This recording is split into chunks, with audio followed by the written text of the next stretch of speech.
Alors, le point 17, concrètement, je vous propose de l'annuler puisqu'il était question de remboursement de frais pour... le conseil municipal des enfants devait se rendre au Sénat le 12 janvier 2022. Donc, il y avait des frais qui étaient avancés par Jean-Claude Cherrier, qui sera un des membres accompagnateurs, enfin, qui aurait été un membre accompagnateur. Mais vous voyez bien où je veux en venir.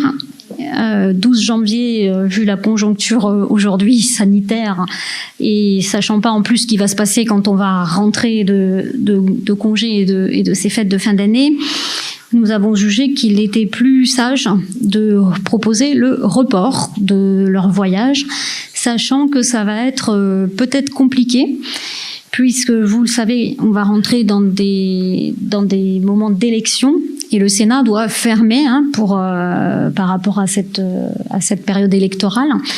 Et ils sont fermés, Valérie, 1er mars au 1er mai ou juin. Même juin. Bon, ben voilà. Donc le report me semble un peu compliqué parce que ça veut dire que même si le Covid nous fichait un peu la paix, les élections, elles, vont bloquer le Sénat pour pouvoir recevoir ses enfants.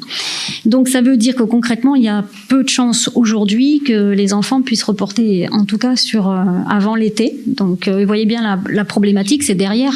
Le conseil municipal des enfants change à partir de septembre, puisque les grands partent en 6e, ils sont remplacés par les nouveaux CM1. Donc malheureusement, j'ai envie de dire, ça fait partie des choses qui nous obligent depuis 2 ans à s'adapter et à faire des déçus. Donc voilà, je vous propose de reporter ce point. Je profite aussi, puisqu'on est dans la série des annulations, pour vous dire que nous avons eu plusieurs réunions avec les maires de la métropole par rapport aux vœux et que il n'y a pas de décision unanime, mais presque, puisqu'il y a des maires qui n'ont pas encore statué, qui devaient le faire ce soir parce que leurs bureaux municipaux étaient ce soir, c'est juste technique.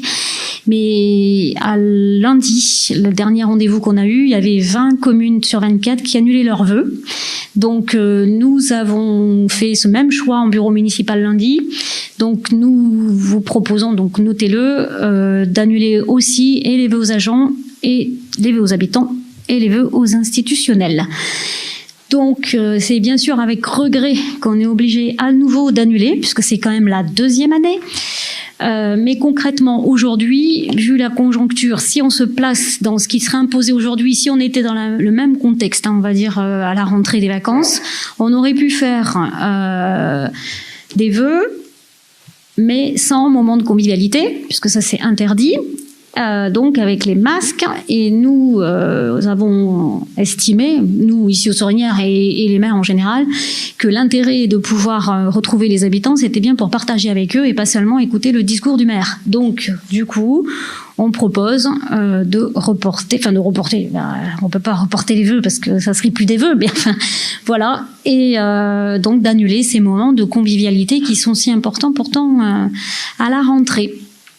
Donc voilà, je voulais vous le dire pour que vous puissiez le noter. Comme ça a été décidé lundi, c'est aussi une façon de rendre publique cette décision.